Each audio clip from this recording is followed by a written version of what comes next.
Now, Moldova's pro-EU parties started coalition talks today, as results showed they were narrowly ahead of pro-Russian parties, whilst the pro-Europe share was down since last elections. The pro-Russian Socialist Party amassed most of the votes amongst all parties.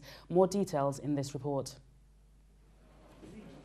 Moldova's election results are in, and no party seems to be able to form a majority in parliament.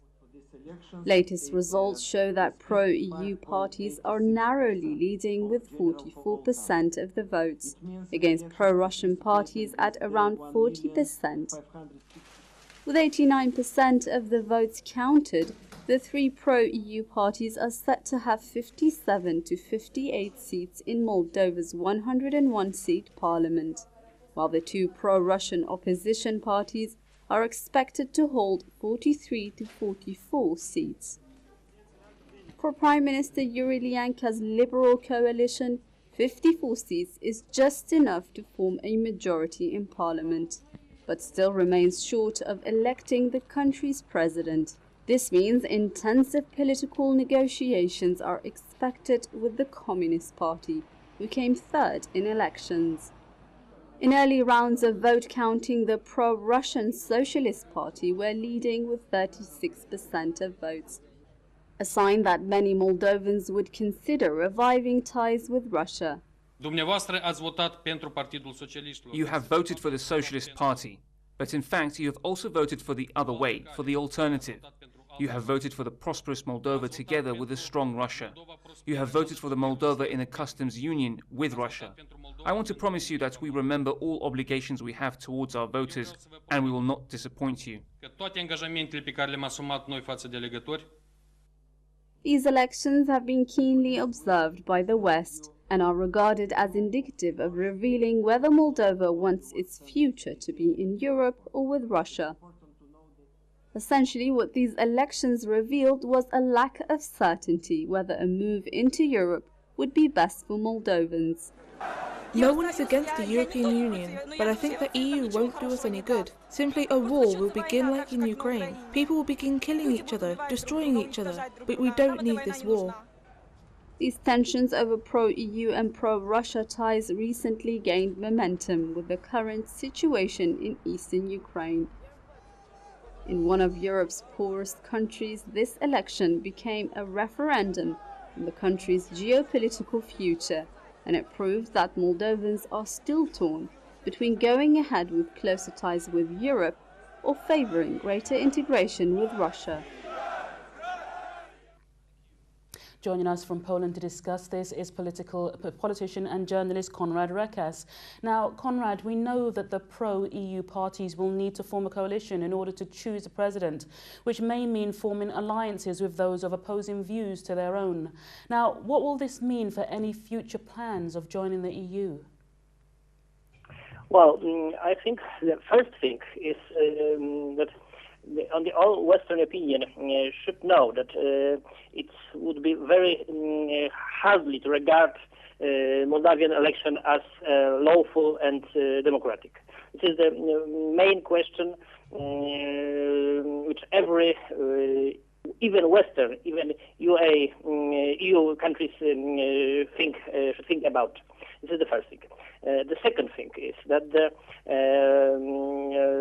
Moldova is divided in half, and we can see it once again. It's in another election. We can see how deeply shared is Moldavian nation. This is the second thing, and the third one is that every Western, every European country should be afraid of the next Maidan, next Ukrainian problem now in Moldova. The possible solution of Moldavian conflict could be even the fourth solution. So the only one, not quite a big chance I just want to hold on to your third point there, just talk about the Moldovians that are concerned about the future of their country regarding the current tensions in Ukraine. Not something that will be resolved soon. Is now the right time to consider joining the EU? I think it's no possibility to join the European Union by the country so deeply divided. The second thing is that Moldova has its own problems with the unity of the country. It's possible to think that if liberals and Democrats form the government, the next step of the Gagauzien and some part of even Moldavian people can be independence. We should see what do Gagauzien people on December the 12th after the Congress in KONRAD. If there is only pro-Western, pro-Atlantic and pro-European course in Moldova, the possible solution is independence of Gagauzia, independence of northern part of the country, and of course of Transnistria. Now, you mentioned, Konrad, that the country is deeply divided. How easy will it be for the government to form a coalition if that is the case? Well, the small possibility is the central-left coalition. We cannot. It's possibility to imagine that Democrats and communists could discuss about cooperation, but it would be only the solution for the moment.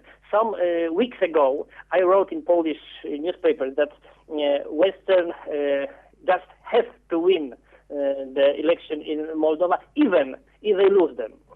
So that's what we could see yesterday and the days before, when the administrative court excludes the Patria Party from the election, when Renato Usati had to run away from the country.